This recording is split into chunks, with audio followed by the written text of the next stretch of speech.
Good evening, everyone, and a very warm welcome to today's webinar Behind the White Coat Addressing Burnout and Suicide in Doctors. This is an issue of immense importance.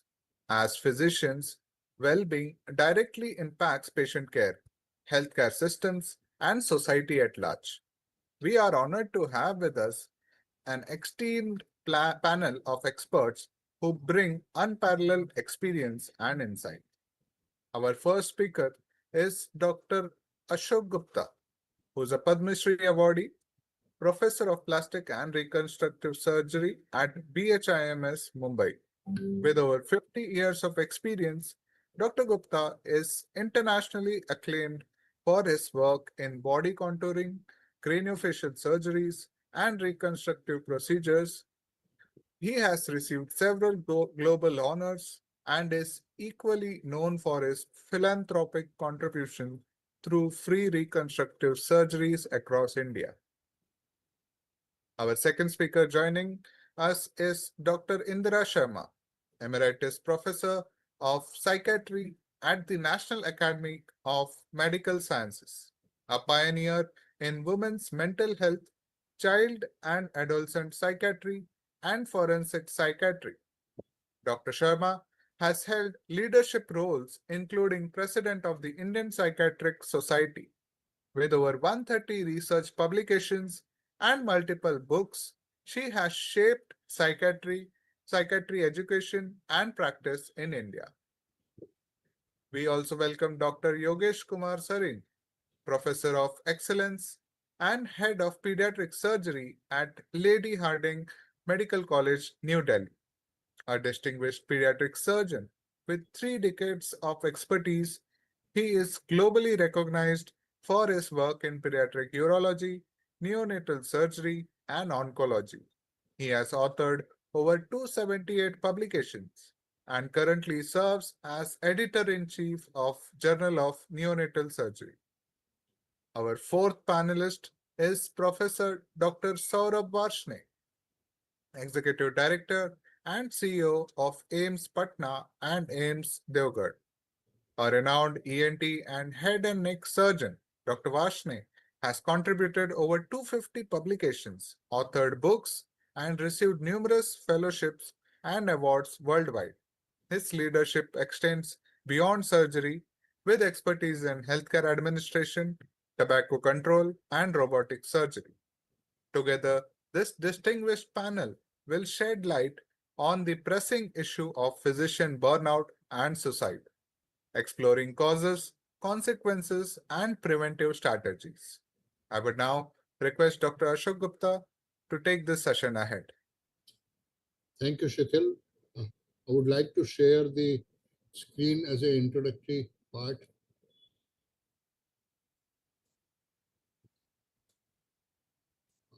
This is basically my role is to introduce the topic for the public, not with the speaker, because all the speakers are expert in their respective field.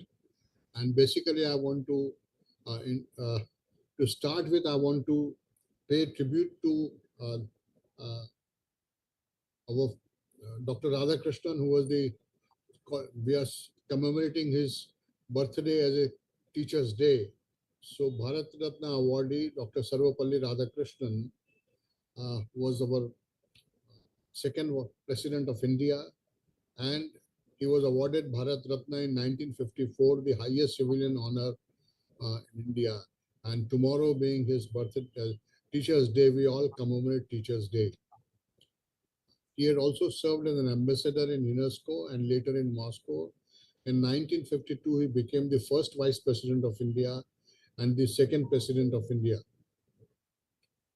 And he did mention, I would say, that education is the most powerful weapon which you can use to charm. The influence of a great teacher can never be erased, and teachers give us reason to dream the tool and achieve those dreams. And I think all the panelists are great teachers. They have served in their respective field, and they are being honored by students. And so we are talking about the issue, which is a burning issue, which is again also we are talking about the behind the white coat, what lies the stress and why there's an increased number of suicides happening in the medical colleges campus and doctors in particular. So roughly one third of the sorry, roughly one third of physicians is experiencing burnout at any given time. This may interfere with own well-being, but also with the quality of delivery of care. Work-related stress syndrome is resulting from chronic exposure to job stress. Burnout can occur in any kind of profession. And I mean, this I borrowed from the thing shared by Dr. Sareen, which I would request him to highlight later on. It was in the term burnout was not actually uh, the old established thing. It was introduced in 1970 by a psychoanalyst and has subsequently defined. It consists of five dimensions: emotional fatigue, cynicism, depersonalization, reduced efficiency, and personal success. And there was a very good movie which has come out this Do No Harm, and I wish we have access to that movie. But physicians or medical trainee dying by suicide. Studies report physicians are more likely to die by suicide than general public. Female physicians are at higher risk of attempting suicide than men, and I'm sure Dr. Indra and Dr. Saurabh can highlight on this. Suicide mortality rate is about the same among male and female doctors and significantly higher in general population.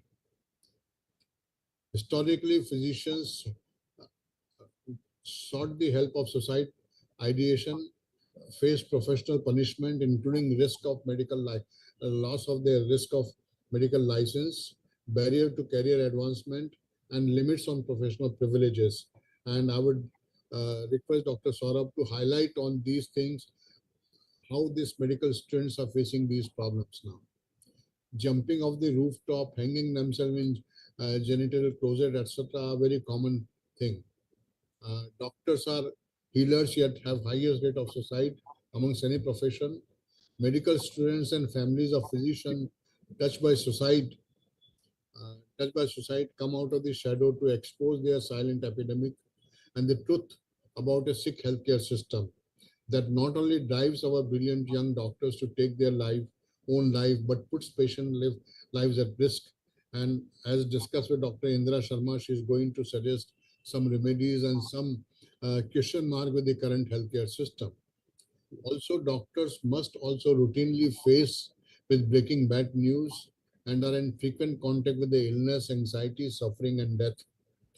Perfectionism, compulsive attention to details, inflated sense of duty, excessive sense of responsibility, and desire to please everyone are uh, qualities in workplace, etc., are forcing our young doctors for the burnout. Combining a full-time job and at-home responsibility might be difficult to manage, particularly for female physicians.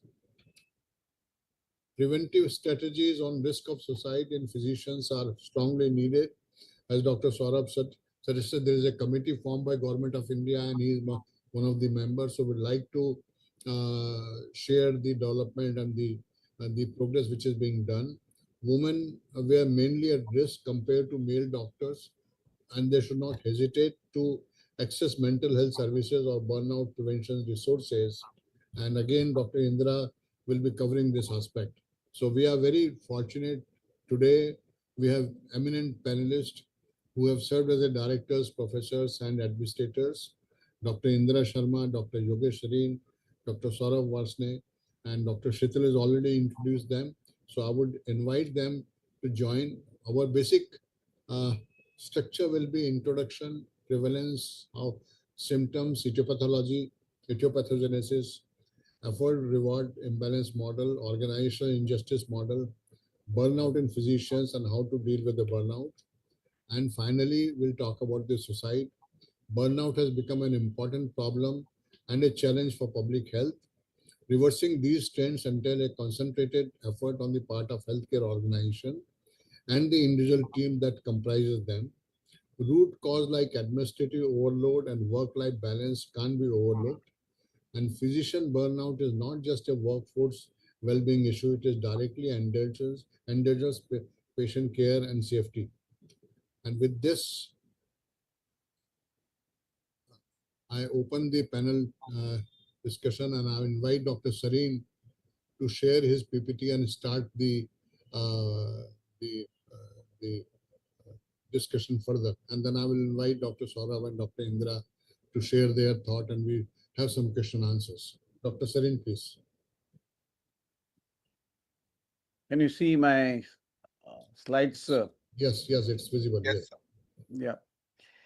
So, doctors are Yes, usually sir. Can you make it considered, full screen? yeah, doctors are usually considered as, they are often even mentioned as gods. And when they're labeled as gods, they kind of try to be very, very conscientious, cut on their personal time to help the patients that they're dealing with. And there where this Father Dostoevsky's quote comes to my mind. He said that pain and suffering are always inevitable for a large intelligence and a deep heart. Large intelligence and deep heart are the features that characteristics that we would like to know, find in our doctors. The really great men must, I think, have great sadness on earth. To go wrong in one's own way is better than to go right in someone else. The darker the night, the brighter the stars. The deeper the grief, the closer is God. Now, when you are taught this from the very beginning, and there is so much of societal pressure that you have to be really not thinking about yourself, and you have to act God, and you are something, in a profession which is very, very different from other profession, that itself gives you a lot of pressure. Uh, so then we have this crisis, high risk rates of burnout and suicide among doctors, Indian doctors as well, driven by intense work pressures, societal expectations, and systemic failures. Um, the burnout is both personal as well as professional. And um, if we really talk about the symptoms that are there in healthcare burnout, that includes emotional exhaustion, that is chronic fatigue, depersonalization, that is cynicism and detachment from patients, and a reduced sense of personal achievement. That means they start feeling inadequate or incompetent. Other signs can be physical insomnia, fatigue, changes in appetite, emotional and cognitive effects are also there. Emotional includes depression, anxiety, and at times anger. The cognitive effects include poor concentration, reduced judgment. All these affect the performance and even potentially lead to medical errors. So, doctors are not doing harm to themselves, they may also do harms to the patients that they treat. So, this is more or less about the burnout. And eventually, there are known factors which cause burnout, long hours and high workload. I started my house job in surgery in a very reputed institution in Ludhiana, Punjab, northern India. But would you believe me that there were times when I would sleep every third day and I will eat every third day? Within first 3 months of my residency program, I lost 13 kgs of weight, and there was no time to think about yourself. My mother reminds me that my hands used to actually smell of pus when I used to sit down for a few minutes with her to have my food. And there's a lot lack of support and workplace isolation. We usually have much less people to work with, or the residents or the consultants. The numbers are so little that are working, but the workload is huge. Toxic work environments. We have very strong hierarchy at times, and the work environments really go toxic. Recently, somebody from the resident group had written to a lot of residents across the country and found out, and he mentioned by the names of the institutions about the toxic work environment that they work there. Of course, later he had to apologize because a lot of people kind of said that we will take you to courts for defamation, etc. Um, but there's no denying that toxic work environments exist. High performance expectations. We all supposed to be, at our best and save every child, every patient that we come across, which may not be actually feasible, but we work very hard to. And then mental health and social factors come in. There's a lot of stigma around mental illness. And for a doctor to admit that he is suffering through depression or he needs professional help, I mean, that itself is a huge stigma, much more than that exists in the society at large. The lack of awareness and the lack of resources, whom to knock, which door to knock when he feels a little sad or depressed, or even further than that. Then there could be financial burdens and academic pressures. I mean, we all know the amount of work that we have to put in. There is always, publish more, otherwise you won't be recognized. There is always a race going on, because there's so many people out there to excel, and we are all people who have had very high IQs and have scored very well in schools and colleges and universities, and suddenly all such A1 personality people suddenly come together in a hospital.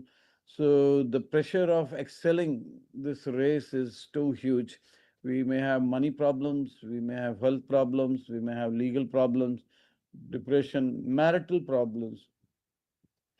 I had done my MBA from Faculty of Management Studies in New Delhi on healthcare administration, and my thesis topic was doctors' job stress and burnout. And what I realized was, whichever doctors had marital problems at home, the things not working out with the spouse, they had much more burnout. A doctor who has worked hard in the day but goes back and has solace in the arms or with his wife or husband would do much better. But the one who has problems on both sides, personal as well as professional life, would really suffer. So, as long as they are all connected, everything still works well. But slowly, the doctor he goes into his cocoon and disconnects from all the friends and colleagues and the family, and then comes the suicidal tendencies, ideations, and then problems really go beyond. Uh, so personal impact, as I already mentioned all these facts before. So obviously there is a work-life imbalance and a huge relationship strain. I can quote you this, that the specialty, super specialty of pediatric surgery had the highest rate of divorces in men and highest rate of spinsterhood in women for many, many years. Things have improved last 2 decades or so, but we used to have a lot of people, the men's side having divorces and the ladies not getting married at all. So we need to know what are our priorities to address this burnout. We need to know how much we can handle. We cannot eat more than what we can digest. Teamwork is very, very important. Don't take everything on your own self and try to do everything yourself. That's just not possible. And then work life balance. If you don't do that, you will be in trouble. And then meaningful work only should be done. I mean, some people will. I know of professors who would like to even do a inguinal hernia themselves. I mean, you should decide and plan how to kind of go about your professional life as well. Draw lines, draw boundaries. So this is my last slide. Of course, we will have a lot of discussions when we have sit-down panel. Just a reminder that if you die today, your job will be advertised tomorrow and filled in a few weeks. Take your vacation and sick days. Deactivate your notifications after work. No one award trophies for burnout. Put yourself first because no one else will. Thank you. With this, I stop sharing my slides, and I hope I have just kind of given a little uh, jet start to what we're going to discuss next. Yes, I mean, you have raised two very vital points of burnout during residency and during the professional life. I would like to share one anecdote. When I went to England to learn microsurgery, way back in early 80s, I was when I requested my professor that I would like to learn microsurgery, he said, I will give confirmation only after discussing with your wife. He literally called my wife and he said, Ki Ashok wants to learn microsurgery. And he's so demanding that he has to spend hours and nights, maybe continuously, he may not be able to come home. So keep your divorce papers ready if he wants to go for microsurgery. So this is the concept. I mean, all of us have gone through the professional life. Dr. Saurabh also being in surgical residency is too demanding and too heavy sometimes. So this is something we have to look right at the beginning, not at the end of the career. And I mean, I'm sure all of us have several anecdotes to share. And I would invite Dr. Indra Sharma to talk primarily on the suicidal tendency and suicidal ideas, how we can prevent that. How can we help young physicians to take care of themselves? Dr. Indra Sharma, please. You have to unmute, Dr. Sharma.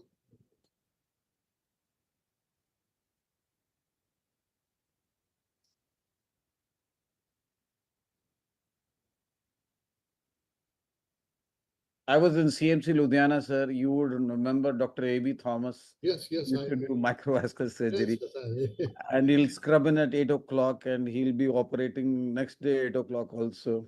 in my theater, there is no clock and there is no calendar. Yeah, so I used to When I wonder came, whether all these surgeons should have a NG tube, IV line, and catheters yes, put in place that's when they what my do assistant told me, ki, sir, put catheter in me also, rather than putting patient, because I mean, somehow or other, we have all gone through these stages of life. All. Yes. Dr. Sharma, is there any trouble there?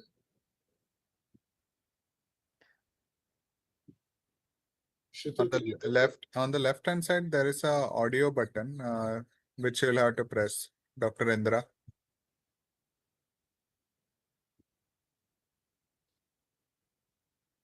There is a audio button on the left bottom corner, which you'll have to press.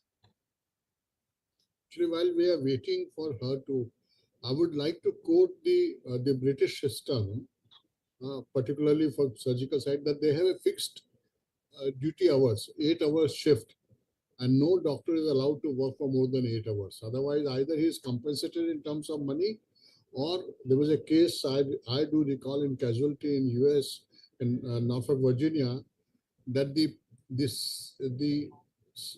casualty medical officer was delayed for some time, so he requested the night shift officer to continue till he comes, which was about half an hour more.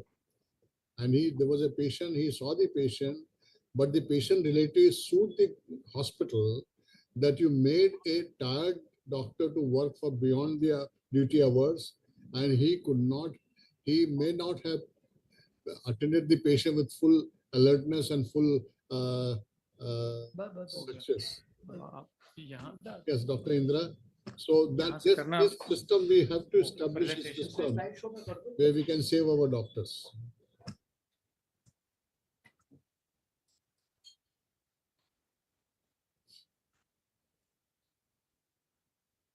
Yes, Dr. Sharma, are you ready?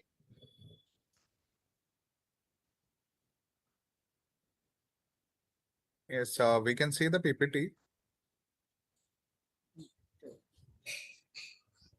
देखना उससे पूछ लेना कि आप slide change कर रही है तो हो रही है कि नहीं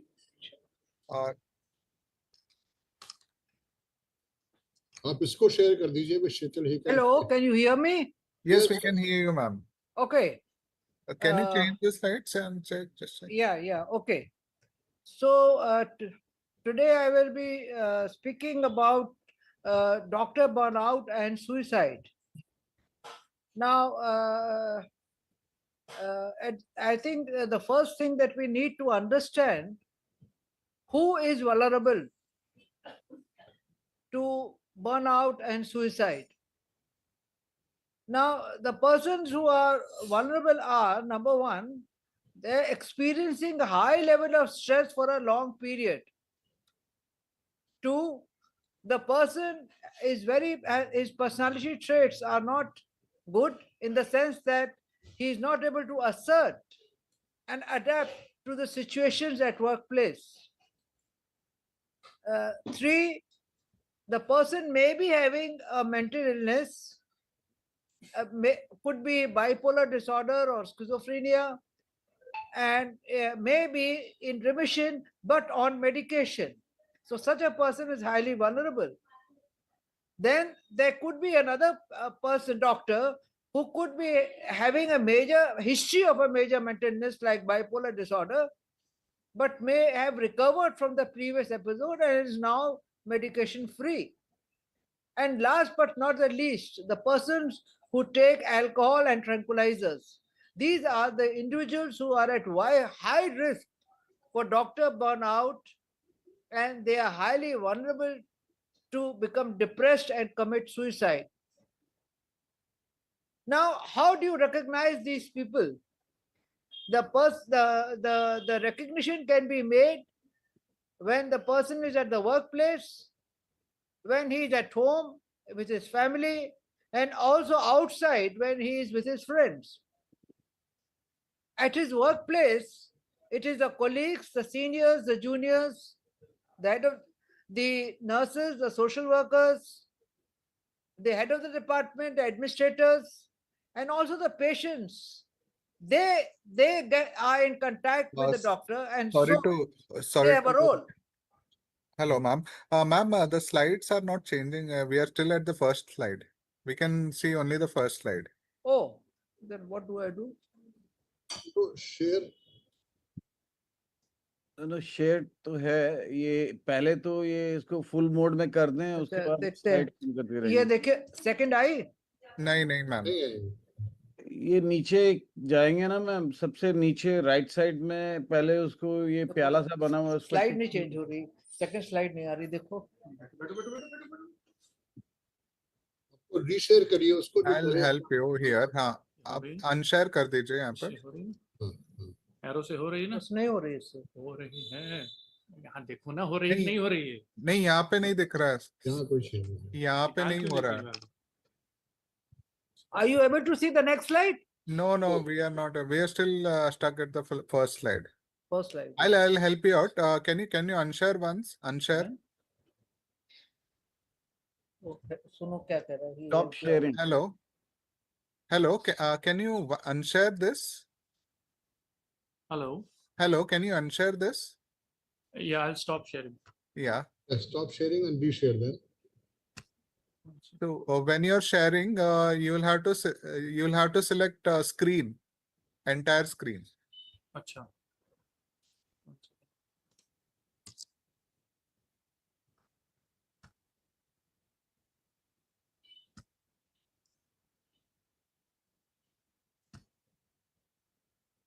I'm sharing. हाँ, share कर दीजिए आप।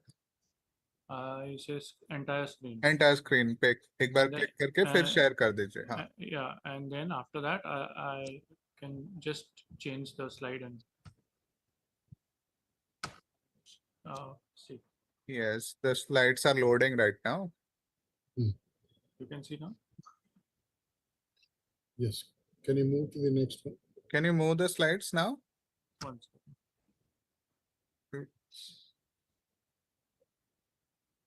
One second. I'll make it. full screen. Yes. वहाँ पे क्लिक कर दीजिए। Sorry, ये हाँ yes, we can see the full screen now. Can you move the slide? Yes. It's better now. Yes. Done. Thank you. Thank you. Thank you. Just कुछ और से आ Thank रही you, है? Sheetal. Yes. आ रही. Thank you, Sheetal. Yes. Are you seeing the second slide? Yeah, Yes, yeah. it's second done. slide, yes. Yes, ma'am. Yes, ma'am. It has come. Okay. So I would like to once again repeat that the persons who are experiencing a high level of stress for a long time, the persons who have poor personality traits, they are not able to assert or to adapt to the situation at the workplace.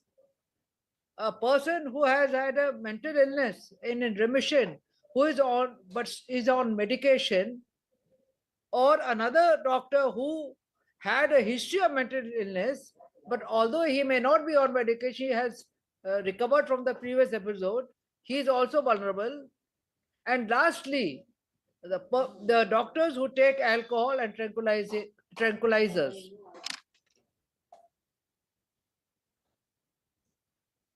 Now, the recognition can be at the workplace, at home, and outside the workplace. At the workplace, it is the colleagues, the seniors, the juniors, the nurses, the social workers, the head of the department, and the patients who come in contact with the doctor and can find some evidence which may suggest that the doctor's behavior is changing. At home and then also at the outside the workplace, the roommate is a very important person who stays with the doctor when he goes back to his hostel, and also the roommates and other friends which meet in parties, they can also recognize that there is a change. Now, what are the changes that take place by which one can say that this is a suspected case?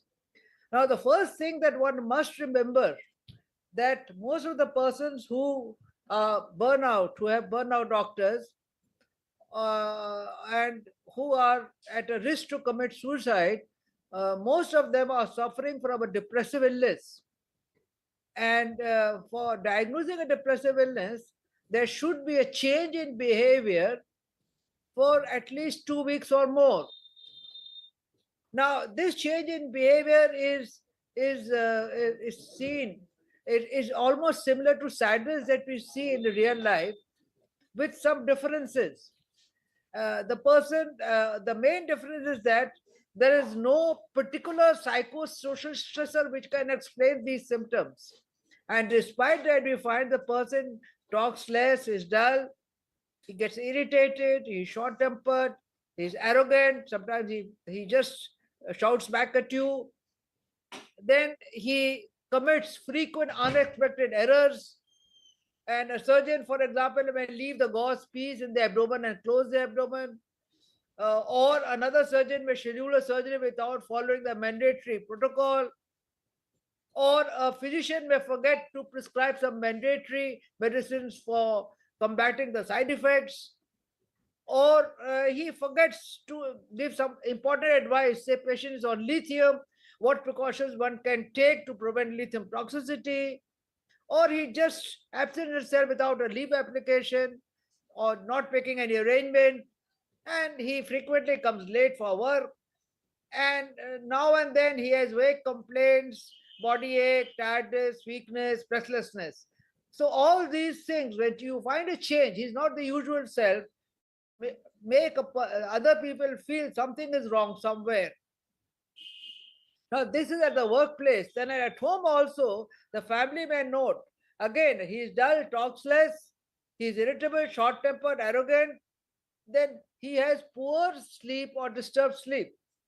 He eats less, hurriedly, doesn't eat properly, and sometimes may not even take his lunch in a hurry because he got up late. And then he may skip bathing, he may not change his clothes, wear the same clothes again. And he's used to washing his undergarments and others, which he doesn't do. And he's not interested in children, wife, sex, or TV.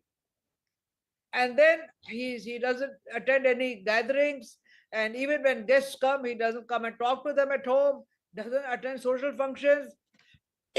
And then he's very careless in taking his medicine. Say he has to take medicines for diabetes or hypertension, he often misses them and doesn't follow the advice on diet. And the wife may say, there's a parents teacher meeting, go to the school. He doesn't want to take responsibility. And now and then he expresses vague feelings of sadness, negative thoughts, helplessness, hopelessness, worthlessness, and suicidal thoughts. So these are all warning signals, and one should be alert. Again, outside home, also friends may find he's not the same person as before. And sometimes these doctors may communicate, send some messages on email or on social media. I want to die, and this should not. This should be taken seriously. And then in social gatherings, they may sit at one corner, may not socialize, but friends may pull them up and say, "Come, come, come, take some alcohol. You'll be happy. And you'll get over your depression," and so on and so forth. So these are the ways how one can detect that there is probably something wrong. But a word of caution here is that alcohol can trigger depressive illness and suicide. So this is very important that nobody should take alcohol, and a person who's under stress, for that person alcohol is even more dangerous. Now, what should be done? Whether it is the workplace, whether it is the home, what should be done when you suspect something is wrong? So if something, there's some information about the doctor, whether it's through the colleagues, whether to the head of department or whatever it is, the first step should be a preliminary inquiry. A patient says something, then don't snub the patient, ask the details. If the colleague says something, ask the details, a preliminary inquiry. And if you feel that really something is wrong, then have a proper inquiry. Call the head of department or whoever is there, should call people who are who have been interact with him, and then take a decision about whether he is sick or not. And then the first step that should be done is to refer to a psychiatrist. Now, a psychiatrist will make a diagnosis of whether the person has a medical illness like depressive illness, and what type of treatment the patient requires, outdoor, indoor, and what precautions should be taken to prevent suicide. We call this suicide caution. Medications, of course, are the backbone of treatment. And just to let you know that ECT is the best treatment for a person who is having acute suicidal ideas. Unfortunately, the media has given a bad name to ECT, but it is the most effective, it is the safest, and it is the quickest treatment in psychiatry for persons with depressive illness who have a suicidal risk. So the psychiatrist's advice should be followed, and of course the person would have to take leave for treatment. And in the same line, I would like to mention here the don'ts, what one should not do. And the first thing is, never send these persons to a counselor, thinking that this is a lot of stress there. So the temptation is to send to a counselor, because nobody wants to get a stigma of being diagnosed as mentally ill or to going to a psychiatrist. I think this is a blunder, and we have had patients dying in the BHU only because they did not go to the psychiatrist. They were consulting the counselor. So I think the counselors are not trained in our country to identify psychiatric illness. So it would be a blunder to seek treatment from a counselor.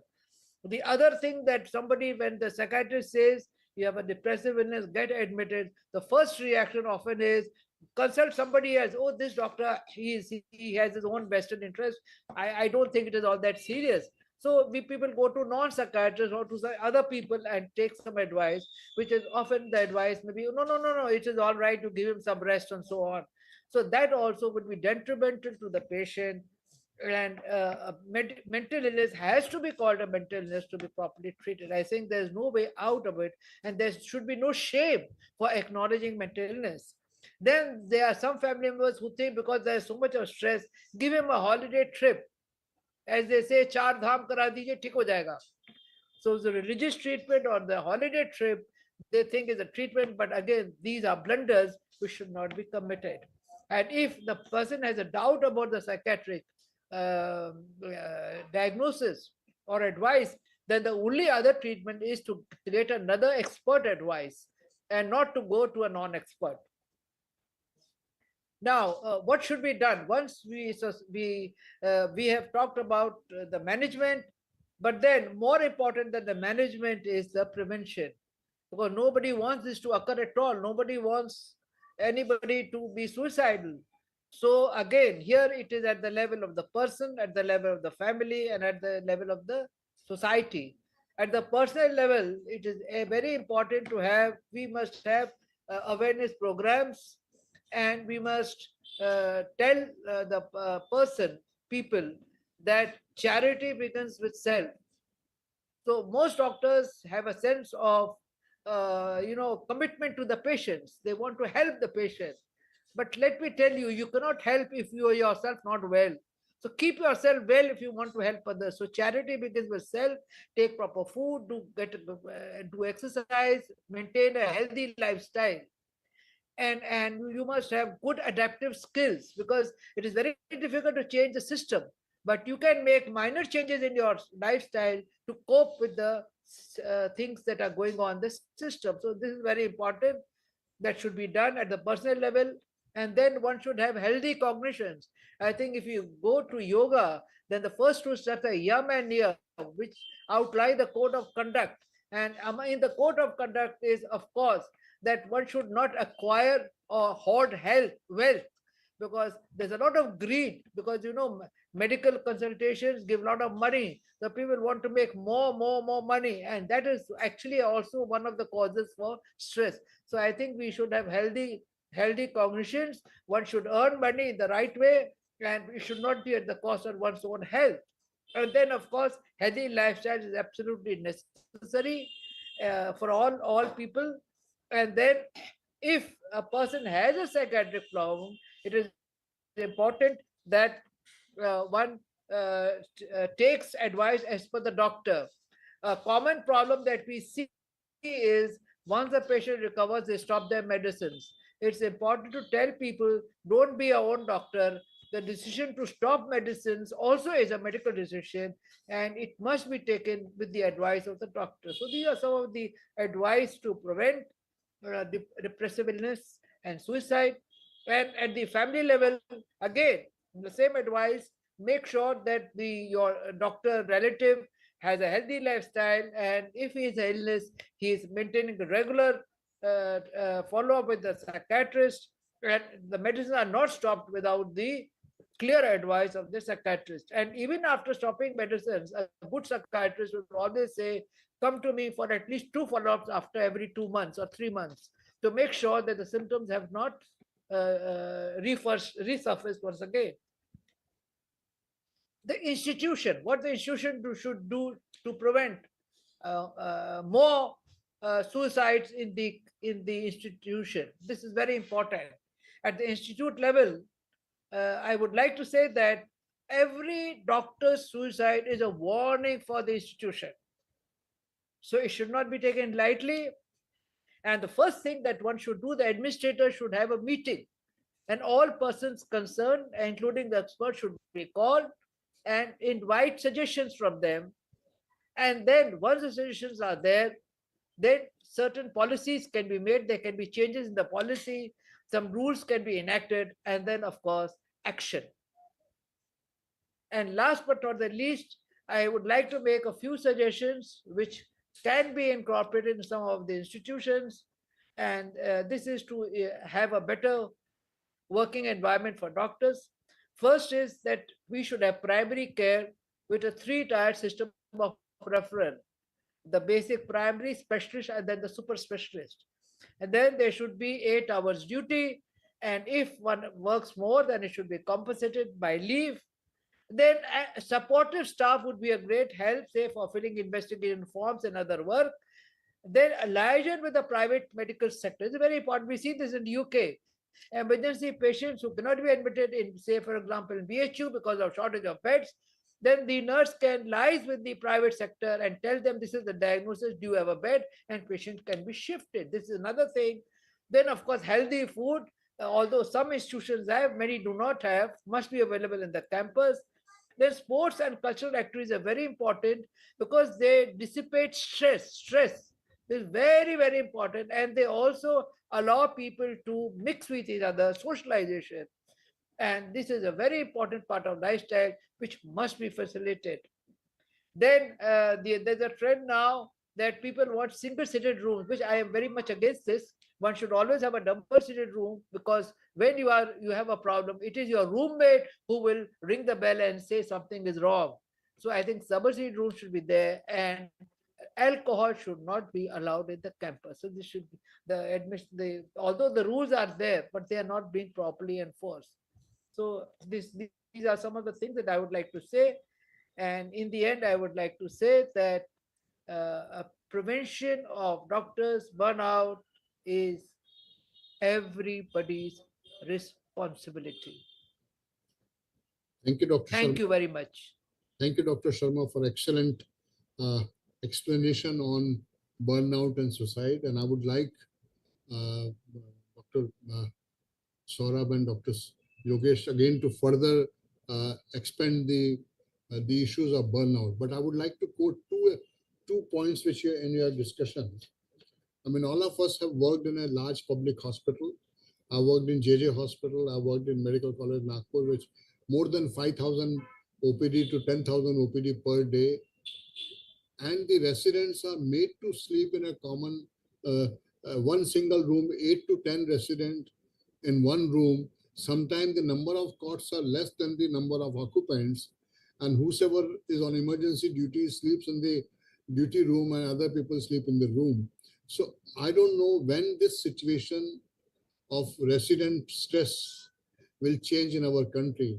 And they can't be better person than Dr. Saurabh to expand onto this part about the young medical students sharing two people or three people in single room, or the resident particularly, because residents are neither full-fledged doctors nor they are student.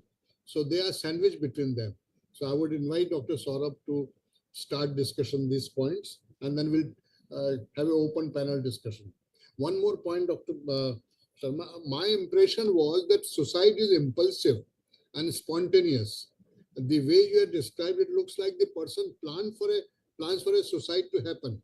Is there any difference between a, because to my impression is that suicide is an impulsive decision by the person who commits suicide.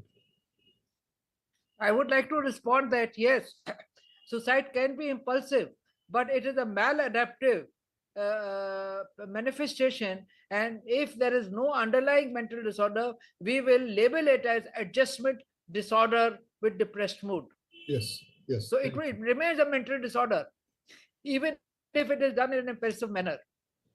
Yes, thank you. I think mental health is a very, very important issue which is being ignored for a long time. Yes. Dr. Sarin, you have some point to add? No, we will go on, sir. I mean, right from MBBS days to residency to being a senior consultant brings in different kinds of problems. Even different specialities have different kinds of problems. And then we probably need to define those problems and also find solutions accordingly. Like a surgeon would probably have a lot of issues about physical exhaustion and high pressure decision making. Unlike physicians, surgeon has to decide when the patient is there under anesthesia for him to operate. At time, your investigations may be saying something different, and suddenly something different comes. So he's under a lot of pressure, and he is always, there to take very quick decisions, which eventually affect his well-being as well. Wherein psychiatrists, I mean, they have a lot of such patients with depression and suicidal tendencies and all that uh, coming down to them. So they kind of have this emotional contagion and patient suicidability coming down to them. So when we talk about the anesthetist, once they enter OT and they will finish till 5 o'clock, they will not meet most of the other specialists or other field doctors. So they have a very different kind of, isolation. So each one of them has different triggering factors, which eventually will lead to a burnout. So we need to know how to kind of help each category of people. A medical student may have pressure of, we all come from different schools and universities. We have been toppers there. And suddenly, 100 toppers from different schools are there. So the competition there is cutthroat. And that itself kind of gives you a lot of stress and suicidal ideations. When you become a resident, especially if you're a surgical resident, you are overloaded with work. I mean, you kind of prolong everything. You prolong even going to loo at times, You don't eat, you don't sleep, and you go on working. Of course, things have changed over the years. The times that we had as resident about 40 years back and the times that we have today, things have changed. I mean, of course, there are goods and bads every time. When things become lenient, people kind of stop kind of working the same hard way as we used to work. But then still things are so at every stage of medical life you have problems. Different type of people have different kinds of problem, but the end point could always be the job stress and the burnout. And some of them, say about less than 5%, may have suicidal ideation. And if the things don't work out well at that given time or the stressors don't go away, they may actually suicide. We all have seen one or two colleagues, junior, senior, who have probably suicided during our careers. Yes, Uh, Dr. Saurabh. Okay. Sorry, I man. would Yes, yes, I Dr. would like to say here that what we need is intensive awareness programs. The real problem is the family. Now, the family is a problem because number one, they don't want to accept that the child has a mental illness. Number two, they don't want to give medicines. Expenses is a burden. It's not a burden to take medicines, also a financial burden, and they don't want to go to the doctor. So even when the diagnosis is made, they are not regular with the medication follow up, and they like to stop the medicines as early as possible. This is a very serious problem. Now, in the current scenario, we have excellent treatments for mental disorder. Say, for example, lithium is a miracle drug. I call it a miracle drug. And if Mhm. you take lithium for bipolar, it is almost like no side effects, but there are only few precautions you have to take. So I think intensive programs are there to tell the people do not stop the drug without the doctor's uh, consent. This is very, very important.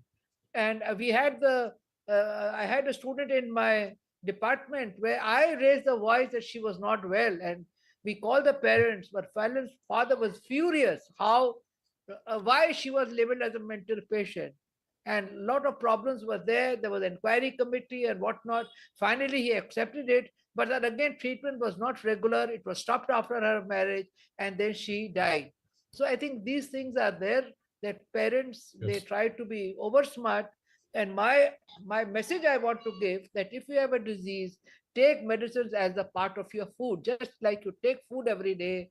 Just two tablets, just two or three tablets extra, I think should not be much of a worry. Yes. And do not stop it. I invite Dr. Saurabh to please. Yes, sir. Sir, I think after listening to very three eminent people, their views, I like to start with the concern, sir, why it is required today to talk about suicide among doctors. Is it a new concept, sir? So when we were undergraduate student, postgraduate, as was being mentioned by Professor Sareen, that we all have seen this happening during our medical school training. It happened earlier also. But why we are so much concerned today is a concern because it is increasing. Because sir, this phenomenon is nothing new that intellectual professionals not fulfilling their expectations, were ending their life. This happened. I think I have experience of two suicide during my medical school training during undergraduate postgraduate. This used to happen, and many times the issues were not related to the workplace. They had their family issues, they had their interpersonal issues. That was not a concern taken. But today we are talking more about suicide among healthcare workers and doctors in per se. Reason is, sir, very, I think, very focused because it is we medical professionals are part of an ecosystem, sir. We cannot be kept isolated from the society.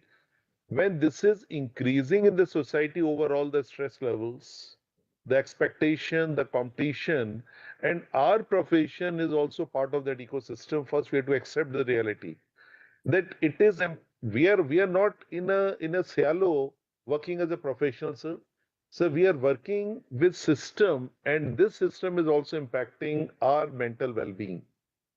Second, sir, if you see about the statistical analysis, various studies have been done in the country from different, say, North India, South India, overall India. But overall, sir, if we see if the incidence of suicide in the Indian population is between 16 to 7 per 10 lakh population, in medical profession, it is almost 2.5 times higher. Then because it is so high, it's almost more than double. That becomes a concern. Why it is happening more among healthcare workers or medical professionals, sir? Various issues were raised by Professor Sareen very genuinely. Sir, you mentioned it very nicely, and Madam had, as a secretary specialist, has put up the professional attitude to it because that's basically a mental health problem. Sir, as being mentioned, because you specifically asked me to brief something about the journey of medical student, because sir, we have to look into our entrance system level. So now the exams are become difficult because we have changed the examination pattern. If you see, our selection patterns were different. A student keeps on trying. Sir, we have students. I am right now heading to national institutes, and we see they have been at third attempt, fourth attempt, fifth attempt. So they are trying to get into medicine with 4, 5 attempts. Somehow they get into medicine. Now there is a term which is known as whether you are intelligent or you are diligent. Sir, we have to define the system of entrance also. Do we need intelligent students coming up to medicine or the diligent ones who, because our system is to be reviewed. I will be very radical in saying, sir, system has to review. Somehow, sir, because sir, we have analyzed, we have realized those students, they come immediately after their 12th or something. So the stress starts from the coaching schools because what madam was talking about, that it is a continuum of mental health, sir. So this doesn't suddenly transform into they come into medical schools and they get into stress. No, the stress starts from their coaching. So they are away from their parents, they're away from school, they are into coaching in an environment which is totally full of stress, and they take this trait of stress from the very beginning as a seed. They do not realize how to handle it because they're too young to handle it, sir. And then when they get into medical school, as madam said, that they come into a pool, and Sareen sir said, they come into a pool where all are intelligent. It's a competitive scene. 100 students coming to a national institute or any medical school, sir. They are among 100 best of the students. Now they have to compete here. Again, the stress increases, but they don't feel it, they don't realize it, sir. So today, what is happening from first year onwards, the students start preparing for post graduation. They're not focused on MBBS because they just want to pass MBBS now. From first years, I'll not name, there are online coaching centers. They are sitting in X class and they're putting their earplugs and taking the coaching for the post graduation. And when the exams come, they're not prepared. And if they're not prepared, then they get into more stress. Sometimes they fail, that adds to the stressor. Then further, somehow they are able to clear their MBBS, they get into post graduation. Now, post graduation, sir, if you talk, you're talking about your time, sir. I think all three of you are senior to me. But, sir, in our time, we are of the era when there was a house job. We had a choice of subject. We want to be a surgeon. We want to be a physician. We had our aptitude towards what specialty. Now they are taking subject by default. If I have an ex merit, whatever is available, I will take. I wanted to be a surgeon. I became a pathologist. Now, sir, I tried next year, I again got pathology. So I accept because I have no choice. Now I am developing myself or trying to adjust myself in a specialty, which I was not willing to continue as a profession throughout my life. Now I am, sir, we know many of the students who get into a specialty, they leave their specialty after 2 years because they wanted to be into some other specialty. And then that they are not there, but they are forced to work. So that is adding to stress. So they have all everything going on negative around them, sir. And sir, I have sir, seen in my 35 years of my professional experience, I have seen, sir, unfortunately, I've encountered 6 suicides among medical students in 3 institutions I've worked, sir. And sir, these suicides were related to these causes. I remember, sir, one incident that where the child wanted to be a surgeon and took biochemistry, appeared second time, could not complete more than macrobiology. So finally he said, I'm not getting what I wanted, and he ended his life. And said this is second phase what we are feeling with. Said third comes what we'll talk about, the workplace stress. Once you get into the system, either you get into institution, you get into a corporate world, you got into self practice. Sir, it's a competitive world. Now, competition is based on competency. Sir, if I am being trained in a subject which I was not willing to, I can never be competent. And if I'm not competent, then I come into a world where competency has only recognition and your value as a professional is only competency. So I'm always being pushed aside, and I feel that I'm not worth what we are saying burnout, and we feel that I am not getting worth I can do, that is withdrawal from the system, and all this happens, and this keeps on aggravating. And so finally, what happens that we do not accept, as Madam rightly said, that doctors are very poor patients, very bad patients, and we do not accept that we have a mental issue ourselves, and we are not seeking care at the right time. And since we are not taking care, sir, we are getting it aggravated into a stage where we cannot handle.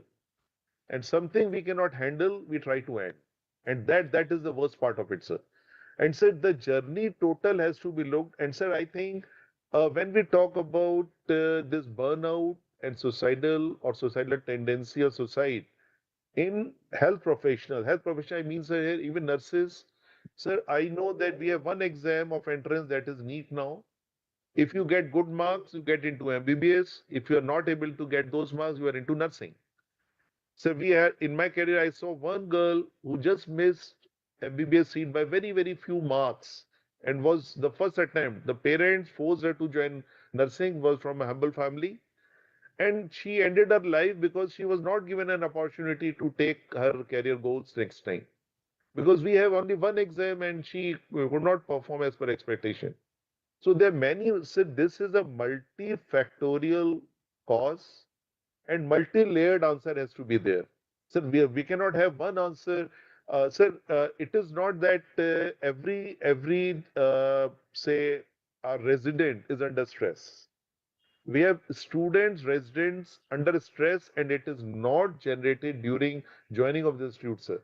It is a continuum of stress which manifests more when they are put to test their stress level tolerance. And then, sir, finally comes the emotional quotient, sir. Sir, we are the younger generation is very competent, they are very capable, but not they are not able to accept defeats. So they are very poor in handling the defeat situation. They are not able to accept, either we are not training them or they are not being exposed to. They take defeat not as their effort was less. They take that external factors have influenced them to have this defeat, and that becomes a more negative impact, sir. Because, sir, I know that why we are talking about maintaining logbooks, keep records of PG training. When we were trained, sir, we never had so much of concern about these things. These days we are told आप PG का record रखिए कि यदि कोई बात हो गई तो आप पीजी को ये प्रूव करेंगे कि हाँ ये चीज हो रही थी. Why we are so much into this system? Because, sir, we are into a system where we are getting the younger generation into a stressful environment, and we are not helping them. We are not helping them in the sense the system, sir.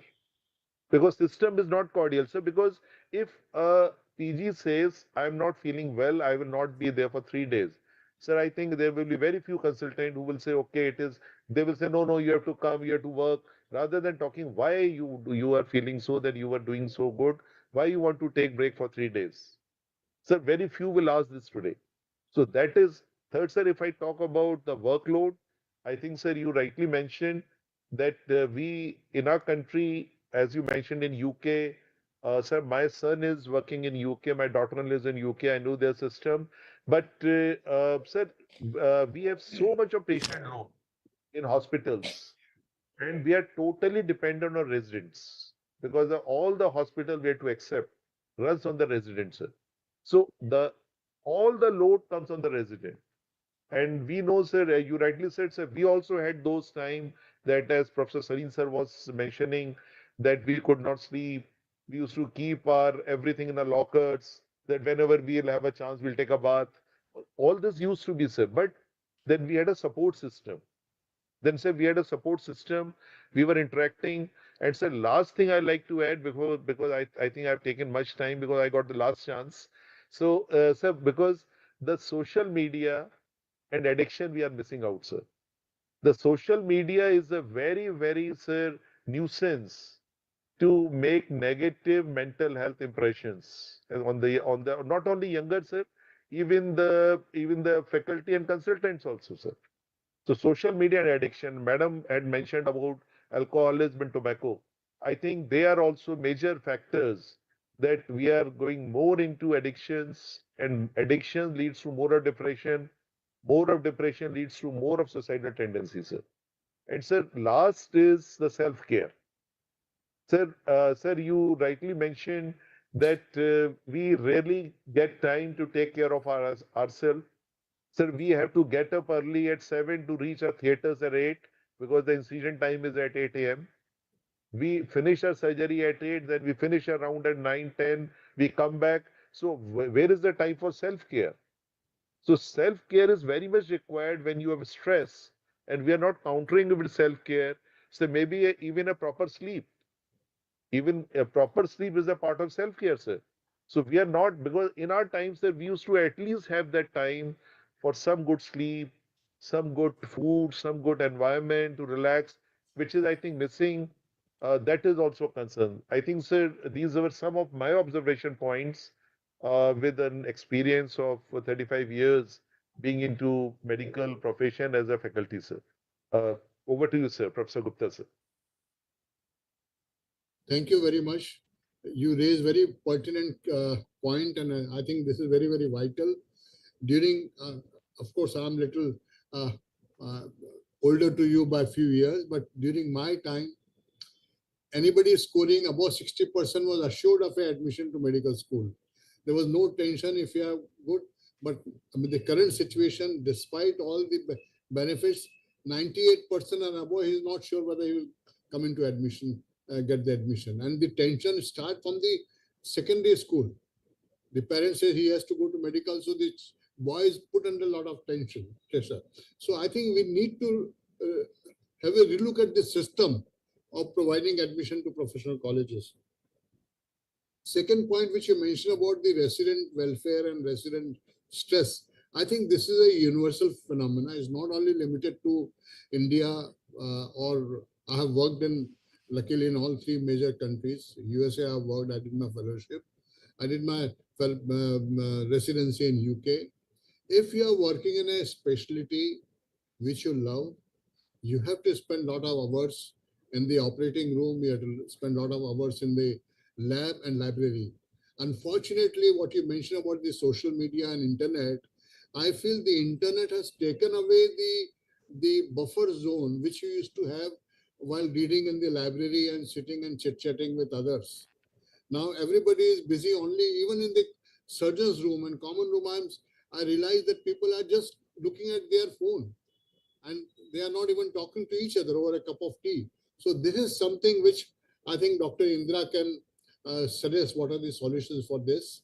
And welcome Dr. Sareen for comments. Yeah. So, Yeah. Dr. Indra, can I go first, please? Yes. Yeah, what I would like to say is that what just now mentioned, that a person who has done his MBBS is not interested in working, he is interested in PG entrance.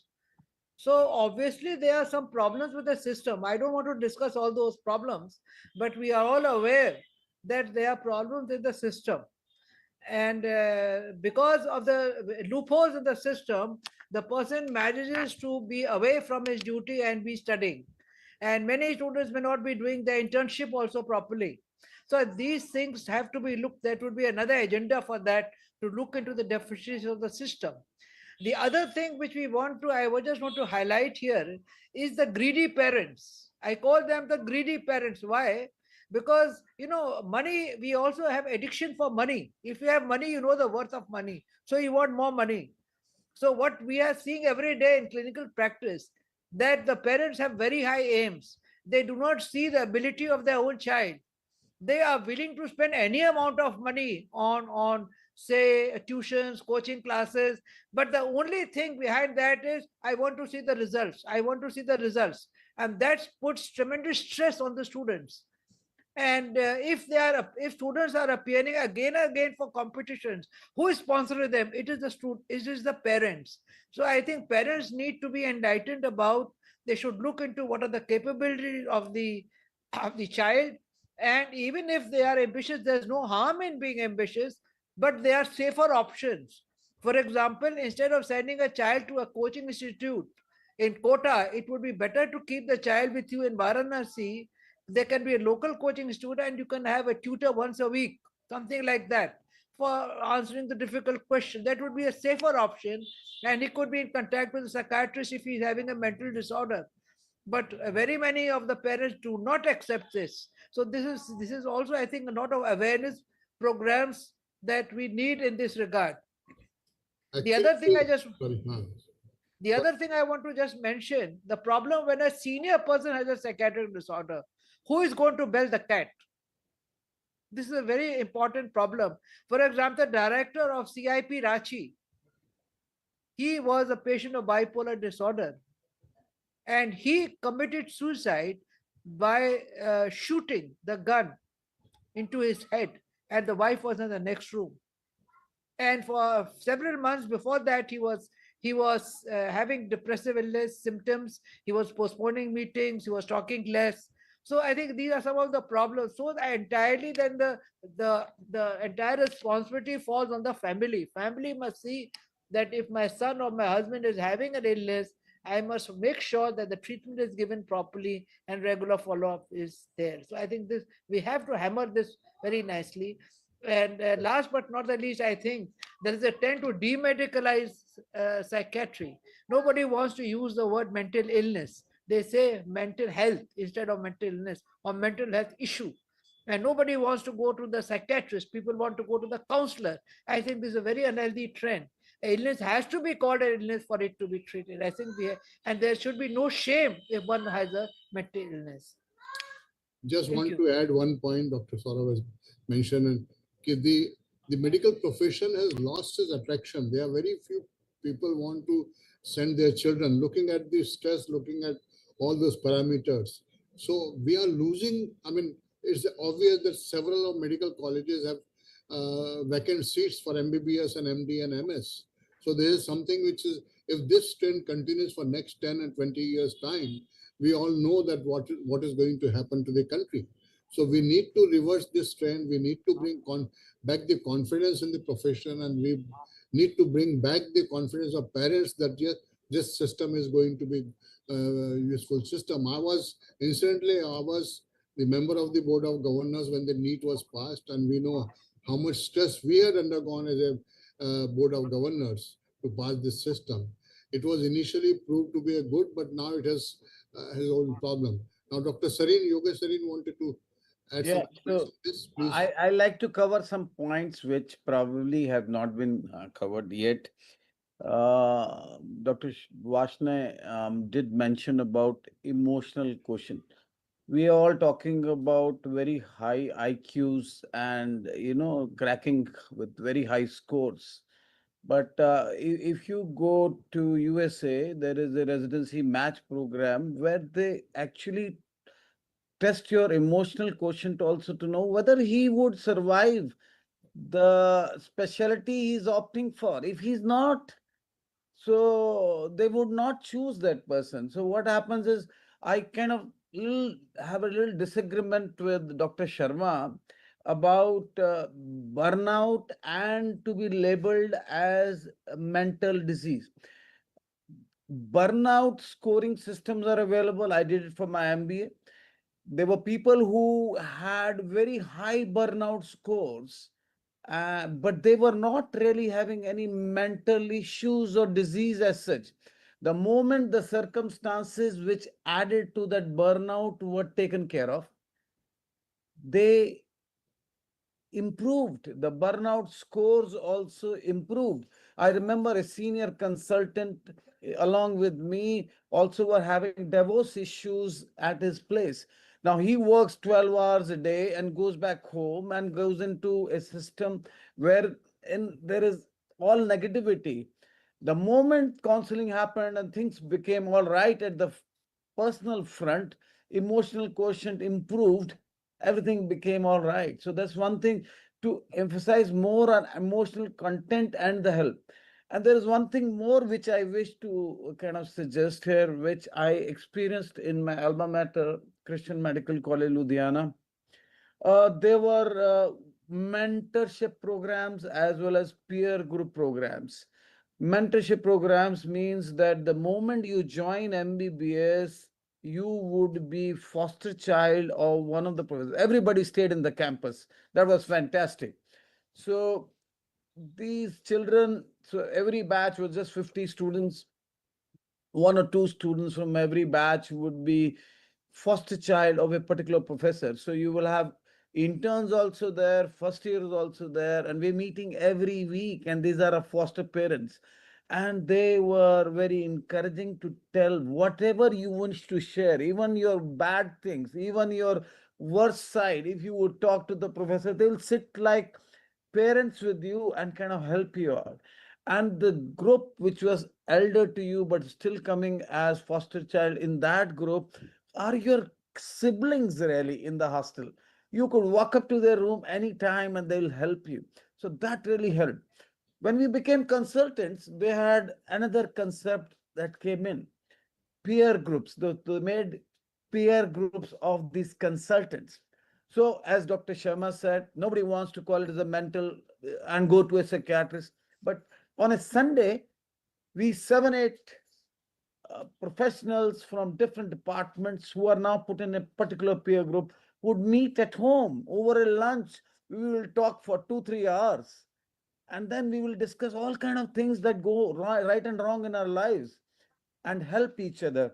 That really helped. So there are a lot of stakeholders which are there and they should be all involved. It is a shared responsibility of workers, administrators, policymakers, everybody. So workers will speak up and help each other. Administrators have to redesign systems, fund well-being program. All this mindfulness, yoga, all that should actually come to our institutions in a very, very big way. Uh, it's a collective issue. I mean, no single person or a single administrator can really help the issue. Everybody needs to be getting involved into it. There should be no stigma about, a mental illness or depression. People should be there. I mean, of course, psychiatrists too, but people should be there to help you out, and so that the things really don't go out of hand to go and have a suicide, eventually, which is a very bad. I mean, it's loss of a very learned life. Toppers all through, worked so hard, and then they come to post graduation, or maybe I've seen even consultants kind of do suiciding. That's very, very sad. You lose the cream of the society really in that manner.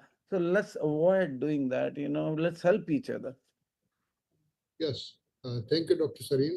My question to Dr. Saurabh also, uh, in the institutional setup, knowing that there's a lot of stress on students, those who are joining MBBS or MD, do you think there is a role for counseling the parents to improve the atmosphere at home, so at least there is some buffer zone for them to get out of the stress of the hospitals and clinical side?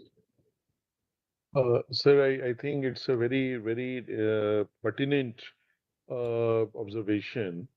Sir, as I mentioned that this issue is a multifactorial issue. Multifactorial, I meant it is not only the institutional factors contributing to that situation, it is the family background and the family issues. Sir, institutional issues and the personal issues are also very important in the younger generation these days, sir. Sir, most of the medical institutions are these are residential institutions. So, if I take example of our institute, how we work is, sir, and I think many of the institutes work like that, is we always have first session as an interactive session with the parents and the students together when they're inducted into medical school, sir. And this is about 2 3 hour session where we tell them that now they are switching from a school life to a college life. So your child will have certain adaptation challenges, and these will be what he or she may talk to you or have a concern about.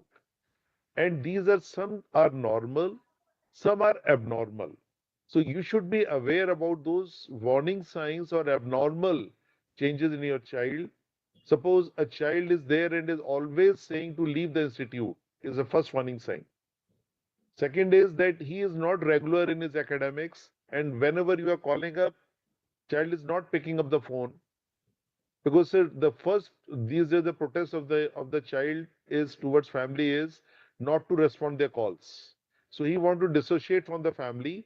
So this can be first warning sign, because earlier whenever he was there, he used to pick the phone on the first call. If he's not doing so, so we just brief them in that interaction of the warning sign.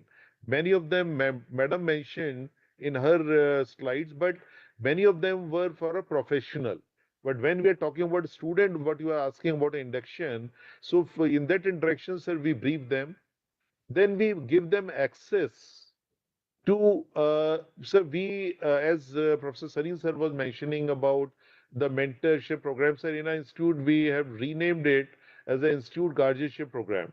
The same principle we follow, but we do not say mentor or mentee because it becomes a very technical term, mentor. So we have renamed it as the Institute Guardianship Program. So we become there, as sir said, foster parents or guardians, and the same thing, sir. The concept is same. And in WHO also, they use the term gatekeepers. The technical term that WHO talks about this is a gatekeeper. And sir, what happens many times the child will not come to ask for help. He knows that I need help, but will not come because of many. It is stigma attached to that. If I go to talk to a counselor, talk to a secretary, consultant, many people say that my friends will come to know. So what? Because of my son is a graduate of FMC. So I saw this in FMC, which we are taken into many of the institutions where I work. They call it a buddy system. So they train about 5 or 10 students of every batch for a 2 day module, and we train them. See, these are some of the warning signs. If you observe any of your friend, colleague circle, you should bring and connect them to us for any help assistance required, so that we can make a U-turn and bring them back. So that's what happens, sir, where we train them about 50, and they are in the hostel among those students. And when they are among students, they see some warning sign कि sir बच्चा खाने पे dinner skip करना शुरू कर दिया, नहीं आ रहा 5 दिन खाना खाने रात को 4 बजे तक उसकी लाइट जली हुई है जो पहले सो जाता था 11 बजे. So these are all warnings, and we train them for all this. And once they observe, their role is only either to inform us, the system, or bring escort them to the system so that we can help the child the right time. As rightly mentioned by Professor Sareen, that we do not label them as a mental illness. We label them that they need some assistance and help. And we sir inculcate in our students asking for help when you are weak is a sign of bravery. It's not a sign of cowardness. That when you need help, you raise your hand, I need help, is a sign of bravery because you want to come out of it and come back, bounce back. So that we inculcate in our students. If you talk about, so what you were asking about our UG life, we do an orientation program, sir, 3 times in our undergraduate course. First at the induction, second when they enter into the clinical train third semester, and once they enter as intern. So 3 times we do the orientation program where there is a focus on mental health, stress management, and yoga therapy and meditation. So we try to answer, we at least try to make them familiar with these terms. So that is effort we, I think many of the students do. We are not saying we do. Many of the students must be doing the same practices, sir. This is in place because we can only help the child to minimize this. So this, there can be no day when we can say we have achieved zero, say suicidal attempts or mental issues with our students or faculty or professionals. But yes, we have to minimize them. So these are some of the efforts I'm mentioning to minimize them, sir. So I think, sir, your question was regarding the induction and all. And sir, then we also do, sir, we have started a new system that we have put it, now we are with the technology. So we have put QR codes in the hostels that you have to just scan the QR code and just say that if you have any problem, so that your anonymity and confidentiality is maintained. Because student does not want to come physically at times. So when they message something, so we immediately contact them with our own means so that they are not left behind as no help. So these are some of the things, sir, which are really, really helping us building some handling some issues in time. That is what I would like to add to your Yeah. question, sir. Thank you, Dr. Saurabh. Just a point I would like to add, giving another anecdote. When I was doing my lab training in microsurgery, my chief told me he wanted to know my performance. So he said he will certify me only after talking to the lab technician. So he said lab technician would, while cleaning the lab, he would know how well I have operated on the animal, how well I have kept the instrument, and how well I have disposed of the waste. So that way, I'm just asking you, in the hostel or in the class, can the paramedical attendants or theater assistant or a ward boy or nursing assistant, can they not be included in the monitoring system where they can give you feedback of a abnormal behavior or some suspectful sign of the student behavior? I mean, just Sir, I very much agree with your this concept, which is known as 360-degree evaluation. What we talk about that even if I am to be given my performance assessment, so it should be 360-degree, and we should be all peers should be putting up their comments. The weightage may be different, but unfortunately, sir, in India we have not evolved it in a scientific way. But yes, I fully agree with you that it is a very, very, very scientific and very, very, I think, acceptable method to assess a person behavior, uh, identifying an abnormal behavior where we can make out this something. Suppose a person was very friendly with the subordinate and the seniors, suddenly becomes arrogant because he has a control over subordinates and becomes suddenly arrogant to the subordinate. It's the first warning sign yes, because he starts shouting, getting annoyed on everything, which was a normal behavior earlier, is a first warning sign that you are either burnout or you are not in a very healthy say environment, because sir, it is internal and external environment which both affect us. So many times it can be external environment which is changeable, but internal environment is only when self identification is there, and self identification rarely happens, sir. Somebody has to point out, sir, you are not doing this now, he has started behaving, so there is some reason, and then we can find them at the right time to help them out. I think it's a very valid point, sir. Very valid point. yes. I would like to invite Dr. I would Sharma. like to add something Yes, here, yes, that's what. Yes, if you Dr. Sharma. permit. Yes, You please. see, the problem comes in the administrative sector is when a patient is referred to a psychiatrist. Then what happens? They tell the person go and see the doctor, psychiatrist, referred to psychiatry. But then when the psychiatrist wants to call other people with whom the person has interacted, then there is very little cooperation. So I think this is a very important issue. We have faced this many times in BHU, that you go to madam and she will make a diagnosis. So psychiatrist does not make a diagnosis just by talking to a patient. The psychiatrist has to get information from the near and dear ones who have been interacting with the person during the recent past. I think this is very important for making a correct diagnosis. This is one. Second thing I want to say is that what you have suggested just now is a very good program, which is available in most of the premier institutions, how they handle the students when they come. They give advice and whatnot. But when I say but, it's very important if during the course, because of some reason, there is a suspicion that a particular student may be having a psychiatric disorder, or any person has a psychiatric disorder, then I think the doubt should be clear. It is not for everybody, or one or two maybe. And it should not be assumed that because the person will go to a psychiatrist, a diagnosis will be made. Very often, a psychiatrist may say, no, I don't find any diagnosis at all. You go, have a healthy lifestyle, and in future, if you have any problems, you can come to me. So it's not necessary. I think this type of awareness program should be there. Yes, thank you, Dr. Sharma. I would like to share again another anecdote. Many years before, there was a young medical student who came to me, and even in those days, the ragging was happening everywhere in the college. And he came to me. First, he asked me, sir, can you increase the opening of my eye? I want a big eye. I said, technically, that is possible, but why do you want that eyes to look bigger?